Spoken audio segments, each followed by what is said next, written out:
ایک انسان ہے، بنی اسرائیل کا واقعہ ہے، بہت خوبصورت اس کی بیوی ہے۔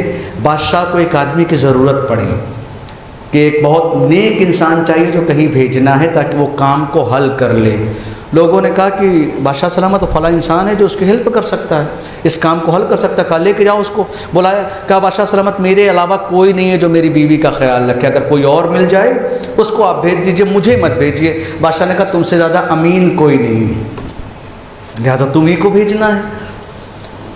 عزیزو، اگر ہم چاہتے ہیں کہ ہماری اولاد اچھی ہو تو ہمیں اچھا بننا پڑے گا۔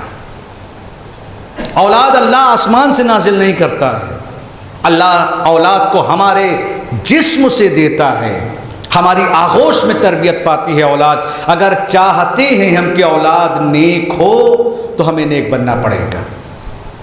کہا میری بیوی اکیلی، کہا نہیں کچھ بھی ہو آپ کو جانا ہے۔ وہ گیا، اس کے دوست تھے، کہا میری بیوی کا خیال رکھنا۔ اب آئے دن ان کے دوست بیوی کے لیے کوئی ضرورت تو نہیں ہے، کوئی ضرورت تو نہیں ہے، لے کے آتے۔ ایک دن ان کی بیوی کے اوپر ان کی نظر پڑ گئی، جیسے ہی نظر پڑی ان کے دل میں اس کے لیے طلب جاگ گئی کہ اب تو شوہر ہے ہی نہیں، بھابھی بھابھی کہہ کے اپنا کام بنا لیں گے۔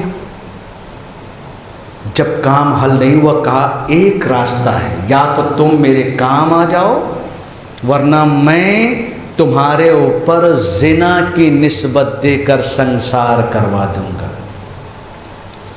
عزیزو، دنیا کے خوف کے تحت گمراہی کی طرف جو چل جاتے ہیں وہ تباہ ہو جاتے ہیں۔ زندگی کی حیثیت ہی کیا؟ کہا جو کرنا ہو کر لو، میں اپنی عزت کو تم کو نہیں دے سکتی۔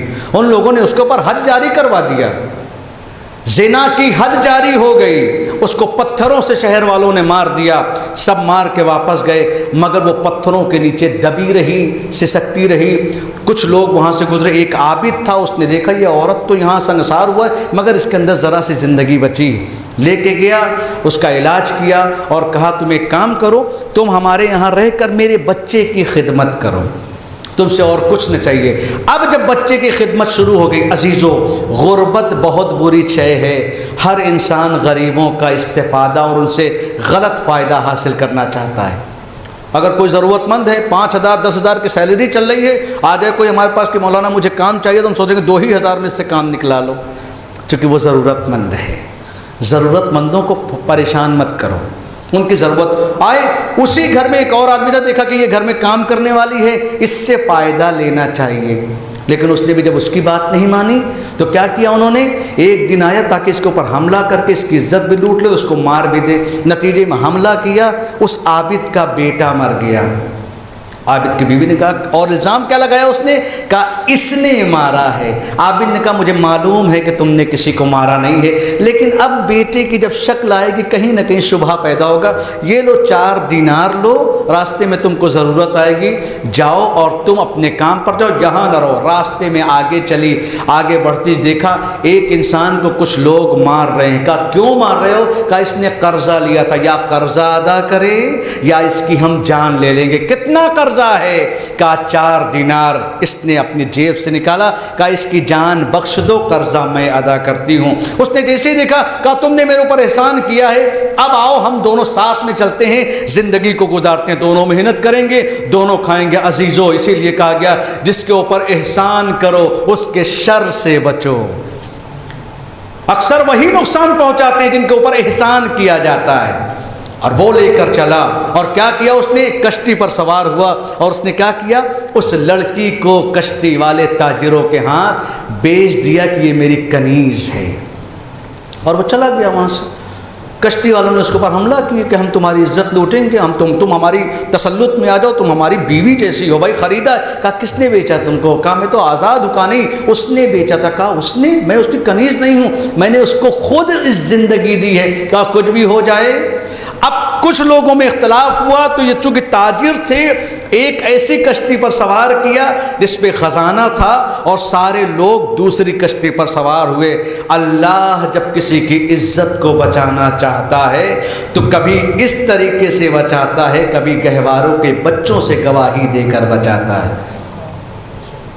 تاریخ گواہ ہے، قرآن گواہ ہے۔ اللہ کے لیے قدم تو آگے بڑھاؤ، ہم خود ہیں تمہاری مدد کے لیے۔ ایسا طوفان آیا کہ سب کے سب غرق ہو گئے، بچا کون؟